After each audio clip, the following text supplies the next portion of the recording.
Alrighty everyone, welcome back. We are now getting closer to the very end of July of 2023, and with each month that passes by the way, we're getting closer to witnessing exactly how big of an atrocity Snow White, the remake of course for 2024, is really going to be, as they are actually still planning to debut the trailer by this September during the D23 event after delaying it from this month all the way until then because of the backlash and everything happening with the 7 Dwarfs.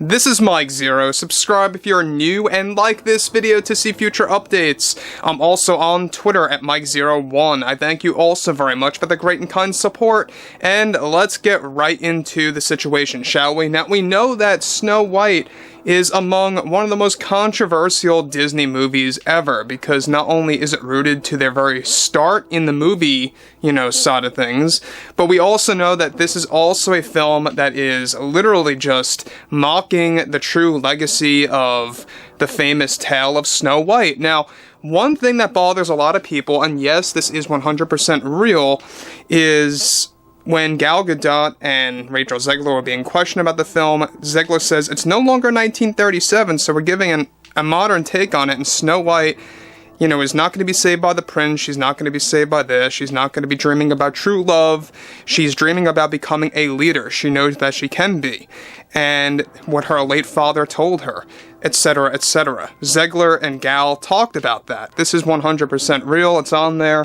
So this movie, it's not about Snow White looking for true love or being saved by a prince, it's about her rising up as a leader, alright? Now that's one thing that's bothering a lot of people, because usually Disney remakes are supposed to be pretty much in honor of the original, much like with The Lion King, of course, and how that happened back in 2019 as an example. Anyway, moving on. With Snow White 24 gaining much criticism from the public after the leaked photos surfaced on the 7 Dwarfs, one major development that Disney is now doubling down on and pushing and pursuing has much to do with expanding the Snow White live remake into an ongoing series. Iger and the board are reportedly moving forward with giving Snow White the Lion King treatment, where they plan to create a spin-off prequel movie for the film that is going to surprisingly revolve around the new take on the 7 Dwarfs and their origin story that Disney is said to be calling the 7 magical creatures behind closed doors. Right now, the plan by Disney is to release the Snow White prequel focusing on the 7 Dwarfs by 2027. The characters are planned to hold a different design than, of course, the iconic Snow White series, of course, back then. We know that, of course, there's been a lot of iterations of Snow White, and so Disney wants to pursue this latest iteration of being very much different than 37. On top of that, the characters are planned to hold a different design than as seen in Snow White 2024 in this planned prequel movie. However, will not be considered actual dwarfs, regardless in the traditional sense, to the 1937 original. This is why Disney is leaning toward a design change to focus on the 7 Dwarfs to have a cleaner appearance at a younger age for the Snow White movie. The spin-off, speaking of course. The film is still set to feature Rachel Zegler's Snow White somehow, someway as part of the expansion that will focus on her backstory as well, as Disney wants to expand both Snow White and The Lion King into a multi-film series as well as The Little Mermaid. We'll talk about that a little bit later. Now, let me just point one major thing out about this before I get into more developments about this. The problem that I have with this is Disney seems like they don't have a care in the world, in the grand scheme of things, about the backlash. They know about the backlash, they're aware about it, in fact, they are panicking about it to the point by reducing the screen time of the 7 Dwarfs as we know them in those leaked photographs, in the trailers, in the TV spots, and heck, even in the entire movie. There's a lot of scenes being cut out right now to kind of lessen that backlash because they know what's coming. However, the problem here is that they feel that focusing on a prequel movie about the 7 Dwarfs while also giving them a design change, such as making them a little bit cleaner in appearance and having different outfits, different uniforms, whatever have you, is going to change anything. I don't believe it will at all, because they're still not going to be the literal 7 Dwarfs that people grew up with the 1937 original.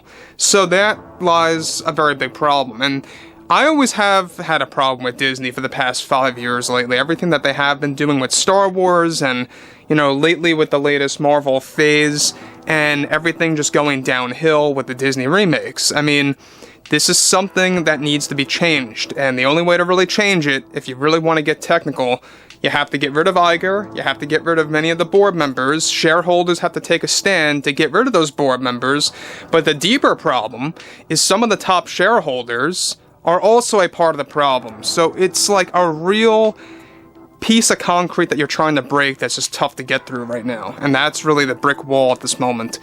But moving onwards here, alright. On top of that, Disney is of course holding many conversations and has had during their emergency meetings that they are still focusing and really set on the appearances of the Seven Dwarfs in the Snow White remake during its marketing strategy by reducing that via trailers and TV spots, even posters as well. Zegler reportedly has a contract for 3 Disney movies. Little Mermaid spin-offs are also on the horizon and also being discussed as well, both in prequel and sequel form. Additionally, the actors of the Seven Dwarfs are reportedly having a hard time dealing with the backlash, and Disney has already instructed the actors who portray them to answer complex questions on how to do that related to the backlash before and during the release of this movie for interviews and the premiere as well. Disney is going to announce plans for the prequel to Snow White sometime by next year, unless the film truly bombs on a whole new level that puts them in an irreplaceable position. So look, given that anything can be in development at any time, it really doesn't mean all that much. This can stay in development for as long as it wants to, and I've made this openly clear several times, alright?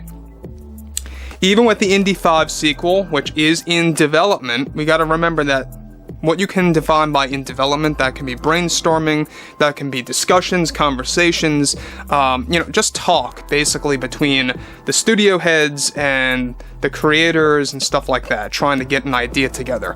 That's in development. That can go on for years and years and years and go nowhere. And we've seen that with many different projects out there. We know that, for example, there's a Big Trouble in Little China remake starring The Rock.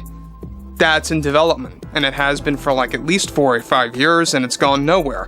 I think the same exact thing is going to happen with this, and I don't even think it's going to stay in development once Snow White releases in theaters, but this just goes to show you, that Disney is so stubborn, and they just have all their eyes set on revenue strictly, and not really kind of respecting the legacy of these tales, or the people that grew up with these stories. Whether you're from different generations or whatever, it doesn't matter. They have to and should really respect where Disney all started from, and it really was all rooted back to Snow White. This is why this movie is such a big deal, guys. It's not just another Disney remake that's kind of, not honoring the original. The fact is, this is where Disney truly started, and not just that, it's also offending a group of people with dwarfism that's essentially sending them a message that they can't get the proper roles, at least by Disney. And a lot of studios are following the same exact, route. We have WB doing the same thing with Wonka, where Hugh Grant is, a little person, and they did it by CGI. I don't know the reasoning behind that. I don't know what their deal is, but that's what they're doing. So guys, drop a comment below, fill me in below in the comments what you all have to say about this, and if you guys did enjoy the content for today, make sure to drop a thumbs up on this video to support the channel, and I will catch you guys next time.